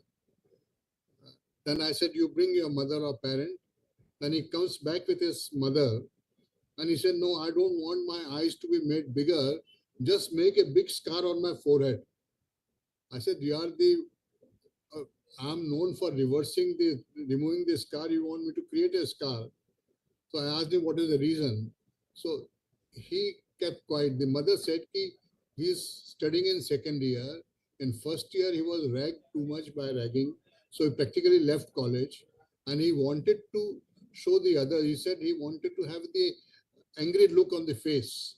So that's the reason he wanted to have the big eyes and a scar on the forehead, the sign of angry. So these are the few factors. I think, of course, luckily the ragging is no more there, but it's still existing in pockets. So I think these are some factors. The interrelationship between the colleagues, interrelationship between senior and junior. I mean, just to share the Three Idiots was shot in Nagpur Medical College campus. And some of these ragging anecdotes were actually, which were being practiced by me and on me also. So these things are creating a lot of tension. Yes, Dr. Sarin, you have some point? Yeah, I will touch the points which have not been covered yet. One is how to decrease workload, and the automation and the hospital information systems need to improve. That's something which is goes beyond saying. There's another thing which I've noticed which has affected mental health and led to suicides in medical students, especially in residents in post graduation. That is sexual experimentation. And I've seen two stages where it happens the most. One, when they come from their homes, which are very conservative, and suddenly they are exposed to metros and all that kind of life, and they get into all kind of stupid relationships which they cannot handle. That's one in the initial MBBS. And then post graduation, in our times at least, very common. I am sure it exists even now. When you're overworked, when you work on your spinal level, then there are a lot of predators around, you know, who are looking for these young girls who are overworked, who have not slept for 3 days at work and things like that. And they get into all kind of stupid sexual relationships. They become pregnant, and I've seen them suiciding. And I have seen that too often. You know, they are so vulnerable at that given time that unless the system supports them, then I mean, I remember one girl who was my very much a resident in my unit. She went and actually mentioned it to the head of the department that she is in a relationship. She showed the cigarette butt marks of the done by a predator assistant professor in the department. But it was overlooked. And 6 weeks down the lane, she suicided. Some people said she was murdered, but she was definitely pregnant for a couple of weeks. So such things also I've seen too often, which lead to suicides of these patients. So these are the times when they're very vulnerable, and these are the when we have our children, our own children, in the vulnerable times when they're growing up, say adolescent period, we are extra careful. So when these people go through these phases, we have to be ultra careful. So usually the top management will not come to know about this. The middle management, the HODs, the HO units, they definitely come to know what's cooking up and what needs to be stopped there, or at least some kind of intervention. So that's another thing probably I thought we haven't discussed till now. Yes. Thank you, Dr. Saurabh. I could suggestion come question. As we have so many medical colleges being open in India, and the number of graduates which are passing out are going to cross 100,000 soon. Do you think there is going to be enough workplace for these graduates in future? If that can be created in a planned manner, probably that will be a solution for reducing the burnout for physicians. I mean, as a policy maker, as a head of the institution, probably you can suggest the local or a central or state government to look into the future, because all these things take a lot of time to be created. At least 10 years ahead, we should think about it, then only it can be implemented. We are primarily worried about the burnout on young doctors. How that Sir, I sir fully agree with you. Sir, we have two aspects. One aspect is the quantity and quality. So I like to keep it like this. Quantity, sir, when we were being trained, there was a lot of work to be done, and we were being exposed. So we were trained in a quality, and we refined ourselves, and we were confident when we were trained that we can do the professional work when we came out from a medical school, sir. So the what is happening? We are having so many people working in the same area. Many of them are not having because we have said two, three types of medical colleges. It can be a government medical college, it can be a private medical college, it can be so everyone is not having number one the capability. Second is the exposure, and when they're not having proper exposure, they're coming out as a not fully competent, and where they're not fully competent and now they are independently working which are not able to handle, that is a big stress, sir. There's going to be much stress. So we have to start thinking about that. What are we looking at? We are looking at the quantities or we are looking at the quality. If you have a quality product coming out, definitely competent person will have less stress. When the competence is less, the stress increases, sir. Because if I am a surgeon, I've done just assisted 8 surgeries, never had a chance to do independent, and then suddenly I come out and I have to perform independent. Yes, I will be in distress. If I am trained that I have assisted for, sir, if I've assisted for, performed for, under supervision for independently, when I come out, I will be competent, I will have less stress. Because the work stress is very much related to your capabilities also. Capability professional, and when your professional capabilities are adequate, sir, you adopt to the situations which come. Because when I talk to my student, I say that getting degree is only cognitive, that you get a knowledge to get degree. But I think the training should be to empower the students. Empowerment should be the aim of training, teaching, that whatever situation comes in life, they should be able to handle it, follow it, accept it, or counter it. That should be the empowerment is missing out in a training, sir. And because what is happening, we are having more And see, sir, in a we when we were in medical school, we were 50 students. So we have a very, very strong bondage among ourselves and our faculty and teachers. Now we have a batch of 250 students. Now 250 students, the students also do not know each other. What to talk about the faculty-student relationships, sir. So this is all the mix-up things, and I think point is very pertinent that we have to look into quantity quality ratios. We have to see the competency what we are giving to them, and because all this will contribute in future also to more stress and more concern about mental well-being and suicidal tendencies. Sir, it is known as per because we do not have a proper statistics of suicide among doctors in the country, unfortunately. We do not have any dashboards over so, but it is said almost because we are very steady, we say about 16 to 17% of our doctors, which is resident doctors particularly, they have suicidal tendencies. And so 16-17% is a very high number to talk about. And how many of them convert into suicide is a very, as was being mentioned by Professor Sareen, and we all are here for that cause only. It's a very, very unfortunate. If a 28, 30 years old person dies and suicide is committed, and we are just talking about the parent have lost a child, the country has lost a talent. So that is also a concern, sir. That is. A very valid point you raised about the quality and quantity, and I will just share in one of the college, in one of the department, the 75 MD seats were sanctioned because of something, and I raised objection that time during the MCI tenure.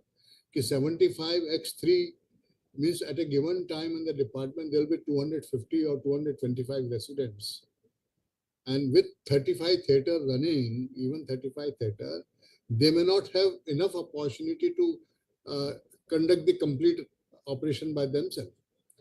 So somewhere or other, one side we need more specialists, one side we need more doctors, and the second time we need to have the quality training for them. I think this is a catch 22 situation for us as an administrator, and we have to look into that. Dr. Sharma, I would like you to stress, I realize the anesthetists are more prone for suicidal cases. Is it because they have more access to drugs, or it is the stress, work stress, which forces them to uh, undergo? Because a surgeon like me keep them totally silent. In my theater, nothing, there's no sound except the beep sound of the pulse oximeter and the ventilator. Everybody has to keep quiet. So I'm just jokingly, I'm saying, is it the accessibility to access to drugs, or in my own hospital, at least 4 anesthetists have committed suicide by injecting the muscle relaxant. So what is your experience in these years? Dr. Sharma?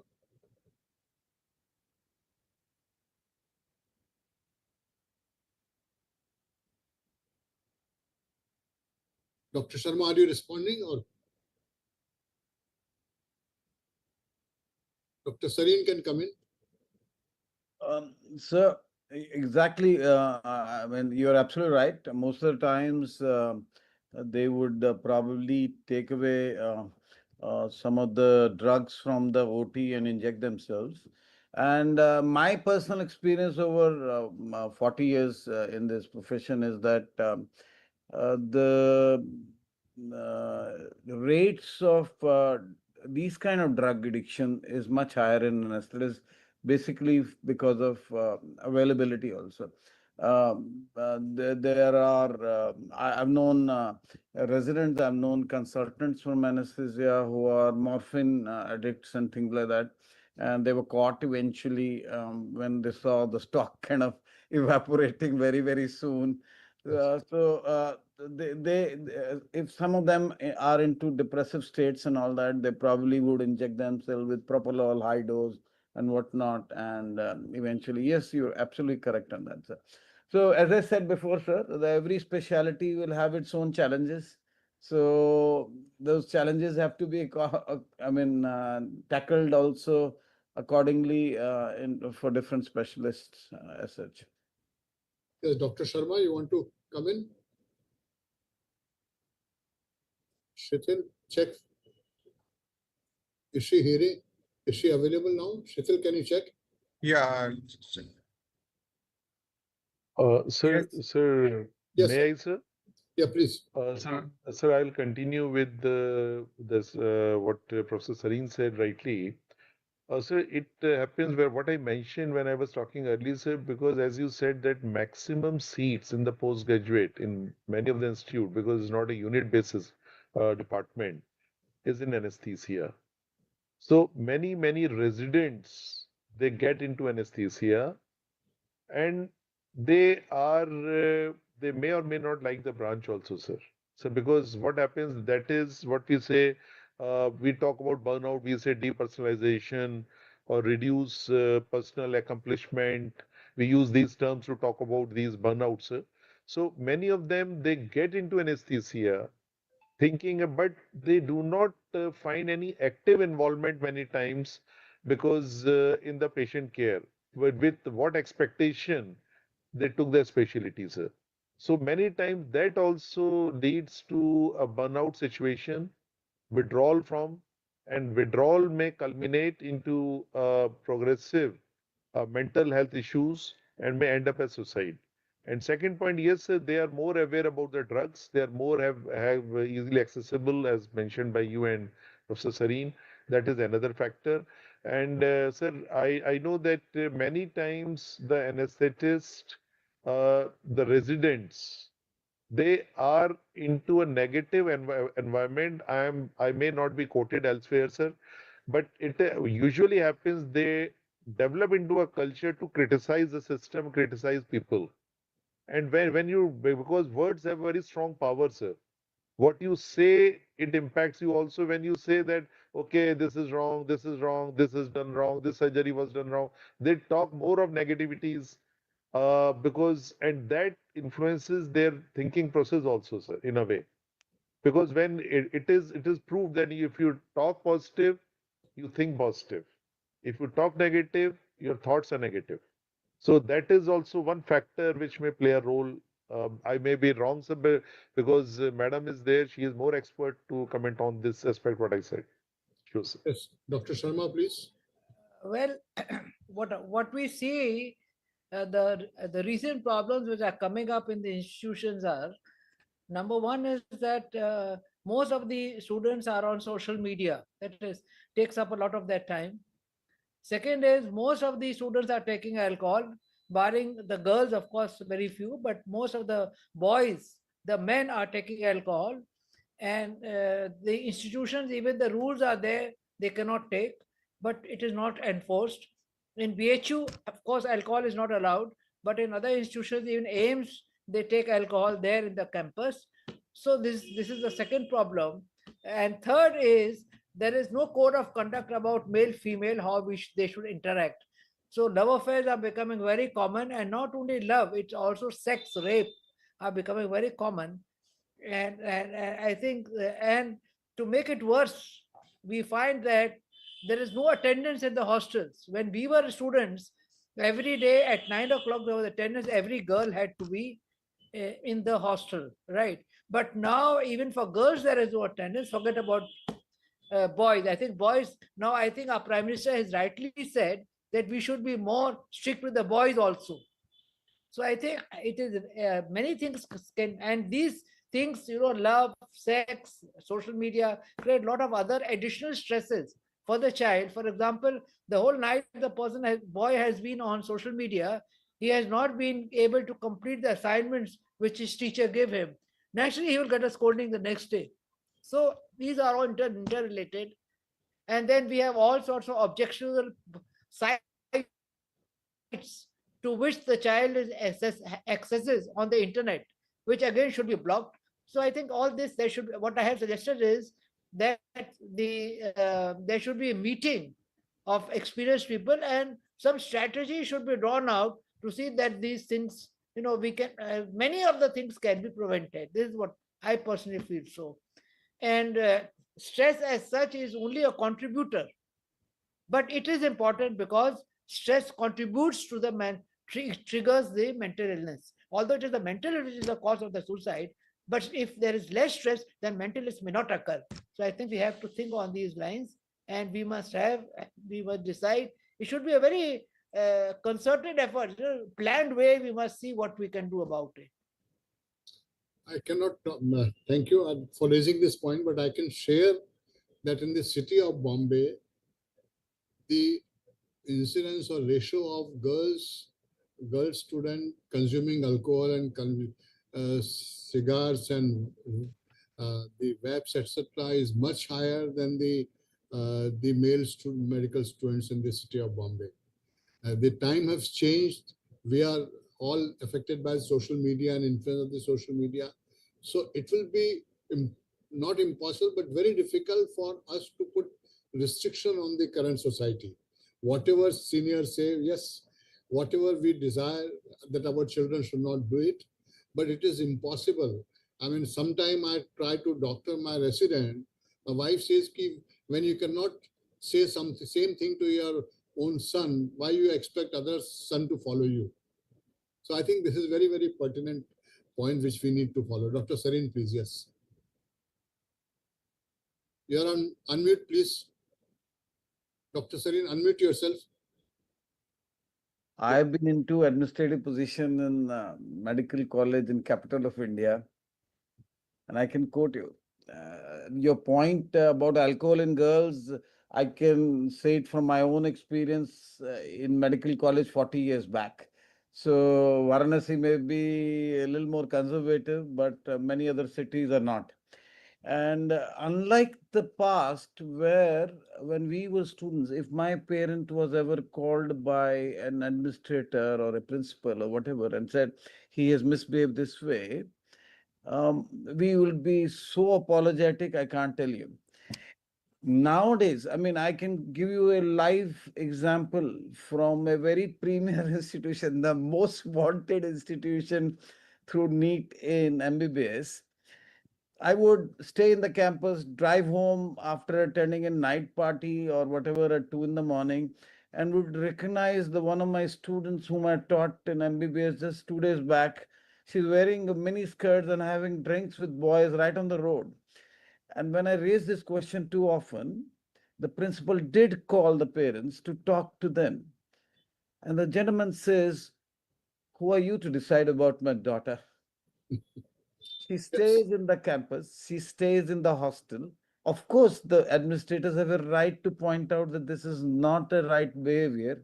But instead of, that apologizing that we used to do about 40 years back, he's arguing and telling principal to stay in his boots. He has no real right to kind of tell his 18 or 19 or 20-year-old daughter how to behave and what to do. So this is cultural issues that are happening. बहुत मंथन हो रहा है और ये मंथन के साथ बहुत नई प्रॉब्लम्स आ रही हैं, नई प्रॉब्लम्स नए स्ट्रेसेस ला रहे हैं, नए स्ट्रेसेस नए बर्नआउट्स ला रहे हैं. So this is happening, sir. Yes, Dr. Saurabh, yes, please. Sir, as I mentioned earlier, sir, we should not keep ourselves and our students out of the ecosystem of society, sir. Sir, we are talking about our medical students. I think this change in culture and acceptance of social norms is in the whole society. So our students are also influenced. They're coming from the same society, sir. Sir, the relation we had with our parents is very different than the relations we have with our children. So that is something, a shift of societal cultural changes everywhere. Same is happening in our fraternity also, sir. So that is, I think, we are part of ecosystem. We are not something separate from the society, sir. Sir 12th तक वो वैसे ही पढ़ा है, उसने वही society देखी है, उसने वही एक्सेप्टेंस नॉर्म्स देखे हैं. Suddenly you expect him or her to change, will take time और will not change. Not So sure. that is happening in, sir, this is not only in medical, this is happening in ITs also, this is happening in other professional institutes also, sir. Because my son is a graduate from IT, I've seen the same culture in IT, sir. Yes. Because in the ITs also is the same culture. There, the number of girls may be less. We have more girls, so we are talking about that. Because in medical, more girls opt for.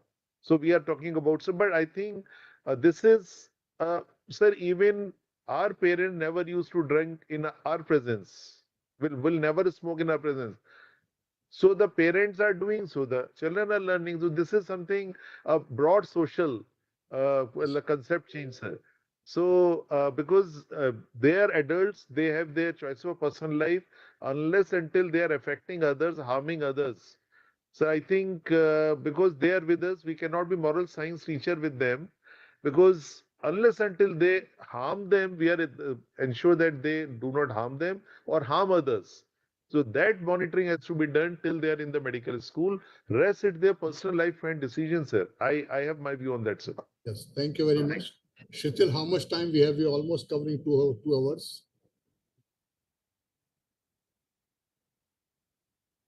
Yes, sir. So Any we question from the?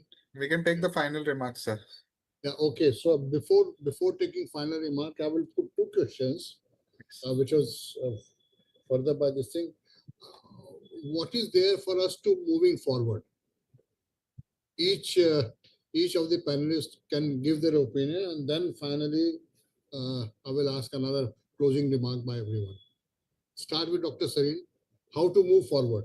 Uh, Sir, I'm just focusing on this issue of burnout and suicide. And I believe we need to establish confidential, career safe access to mental health services with legal protection so doctors don't fear losing their license or they don't get defamed so that they can't do their job. Burnout happens with similarly with engineers, with everybody. We are also part of the same group. We need to understand why burnout happens, and the system should support you. That, and we should establish those systems in every institution, private or government, immediately. Yes, Dr. Saurabh, in support to what Dr. Sareen has said, establishing a Yes, sir. system in the institution. Yes, sir. Sir, I'll just like to add, sir, that we have to have two aspects to address this problem because it is a concern. That's why we are meeting today, sir. It is the individual level and the institutional level, sir. At the individual level, I would like to suggest, sir, that uh, we should be making our students aware to identify early signs themselves. Equally, identify the early signs by their colleagues or the caretakers, sir. That is one important because we miss those early signs. Them ourselves also and others are who are with us, they also miss, sir. So we should be making awareness about early signs. We have talked many about. Second, sir, I will definitely like to say that self-care is no harm. We should train our graduates, train our students, train our faculty, staff, that self-care is also a concept which is very much essential in a profession. Self-care means to take care of your sleep, take care of your work environment, to ask for help when it's required, and when it is suggested to do something which is in your interest and benefit, and you become selfish, take care of yourself. So that is, I think, we have to build in into culture of our students, graduates, our faculty, our consultants. That is one thing. And so the access. That is, I know that if even if you have a problem, sir, even if somebody has a sleep problem, which is not a major psychiatric issue, will be hesitant going to psychiatric consultation. So we should make this acceptance that if you need help, so psychiatry doesn't only means mental illness, as was being mentioned to many of us, sir. It is something it's a well-being component now. That if you want to feel better, sir, I'm using specs. It doesn't mean that I'm blind. If I put on glasses, I see better. So if you have any concern, if you take medication, madam was suggesting, you take help, you can do better. You can be a better professional in life. That concept should be inculcated. And I think, sir, leadership accountability in the organizations is a call that we should not only talk about negativities. that this is wrong, this is wrong, this is wrong. We should take the leadership, ownership concept should come into organization, institutions. That yes, they are our student, they are our children, we have to take care of them, they are my staff, I take care of. So that leadership, ownership should be coming. Otherwise sir वो तो ठीक है इसको छोड़ दो कोई बात नहीं है छुट्टी दे दो मत बात करो ये सब नहीं होना चाहिए sir. It should be a leadership ownership now or this concern sir. That is from my side sir. I think you raised a very valid point, and I would like to quote here again the dean during our time of medical student was one of the most scaring thing for medical student. Somebody said dean is coming on that way, all the people will run away from there. So do you think you have been able to change that atmosphere in your institution under your guidance? Just a Yes sir. compliment to you. Compliment Yes. to you. Yes sir. Sir मैं एक आपको अभी एक छोटा सा incident बता देता हूँ sir. Sir, one boy was appearing final year in our institute, and Dean Academics told me, sir, he has appeared for his three subjects. Fourth subject, last paper, he is not appearing. And he is told that I will not appear for this. And he was a good student throughout his career. So I asked the dean, what is the reason? He said, sir, he has some interpersonal, the issue that he had a relation with a girl, and the girl is not responding for 3 days. So he's very upset that she is not talking to him.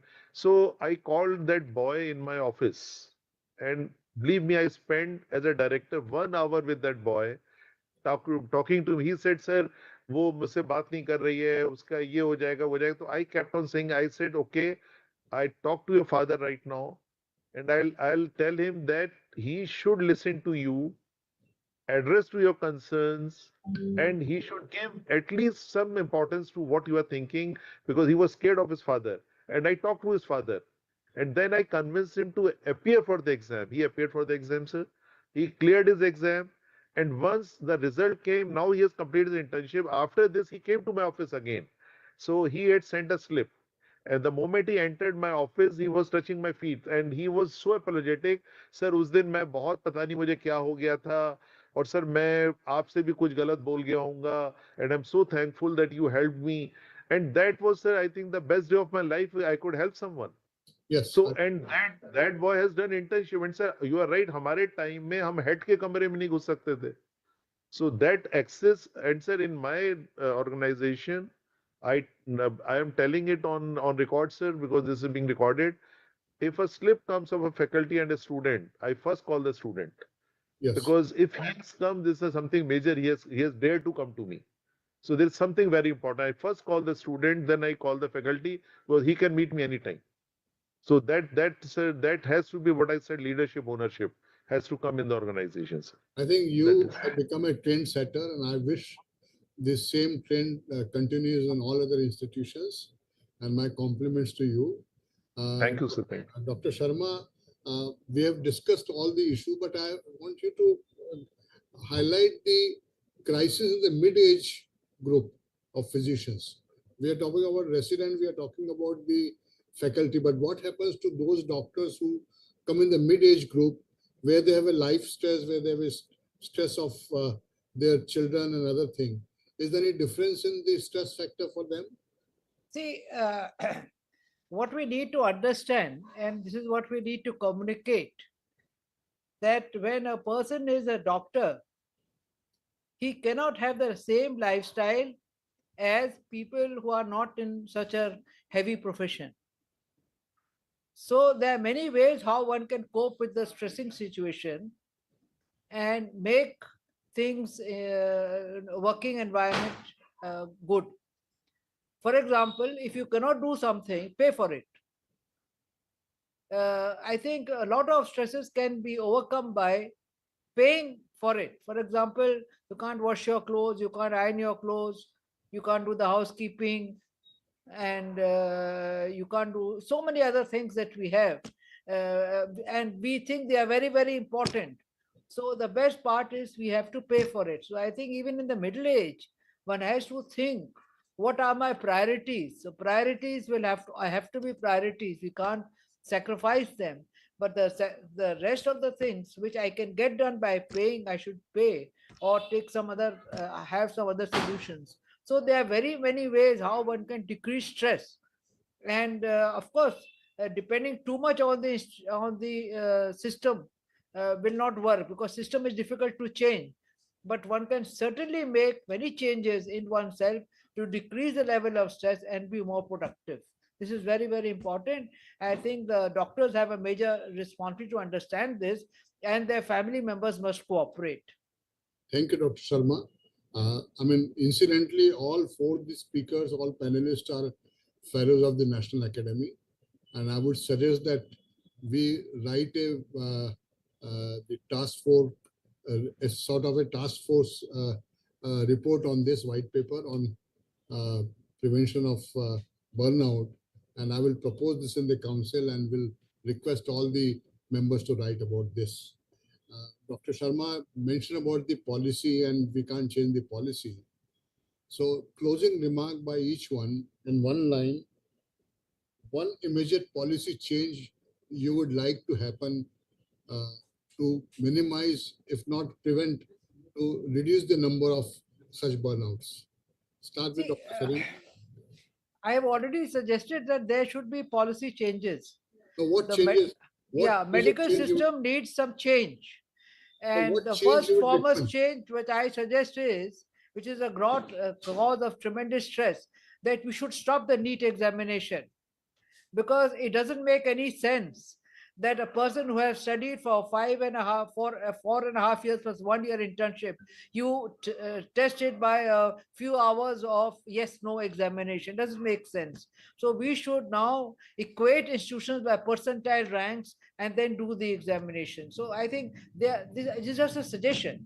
So like that, there are many other changes in the working that we can do to decrease the stress.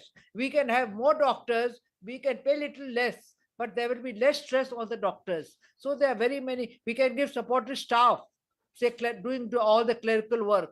So there are many very ways. What is important that we should sit down. The government, whatever it is, the administrator should sit down, take some suggestion, and then see what they can do. That is the best way. Yeah, I'm requesting Dr. Sarin to say one policy change you would like to recommend to in your experience. Sir, I would take a cue from Dr. Varshney. I think he said a lot of good things today. I think institutions should celebrate and not penalize those who seek help. Teach Yes. them how to pick it up, and if they come, be compassionate. You know, that compassion has slowly gone out of our society. Let's feel for each other. Uh, Teachings of Gita, a book which is very, very dear to my heart. You know, I believe all that should come back. That has gone out of our society. We were a very different society before. Compassion for others. Do not make them feel bad if they come for help. Rather, help them out. Go out of the way to help them out, actually. If institutions could do that, institution doesn't mean only medical colleges, the hospitals, the private corporate hospitals also. Let's be humane. Let's help each other. That's very, very important. Yes. Thank you, Dr. Saurabh, please. What policy change you would like to? Sir, I'll like to appeal and request that we all should work for. First, we are accepting that this needs an address. That's a very important aspect to it. Yes. And second is that trust of student and teacher, that was what we were talking about was earlier. That if I have any problem, I'm accessible. We should be accessible to the need of the people, maybe a student, maybe a staff, so maybe a colleague. We should be accessible. Today, the society is getting shrunk into very, very narrow channels. That's why we are having these issues more, sir. So we are accessible, we are sharing. When we are sharing, we are finding a common solution. I think accessibility to people who need us should be the first policy change I would recommend, sir. So maybe an administrator, maybe a teacher, maybe a colleague. Sir अभी ऐसा हो गया है कि जैसे अभी एक बच्चा दूसरे बच्चे को सर मैं बॉयज हॉस्टल में जाता हूँ। हमारे बॉयज हॉस्टल में वार्डन घुसता नहीं था क्योंकि वो ऐसा माहौल होता था कि वो हिम्मत नहीं करता था कि क्या क्रॉस टॉक चल रही होंगी दो कॉरिडोर में।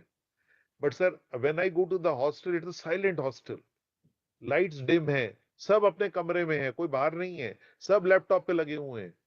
They're all in their rooms, sitting alone. They're not talking to each other. अब sir, these are issues, we should break these silos and we should make them to talk to each other. इस पे effort करना चाहिए sir, ताकि ये हो जाएगा तो आधी प्रॉब्लम अपने आप सॉल्व हो जाएंगी sir. We are sharing, we are solving. Because we are not sharing, we are not finding solutions, sir.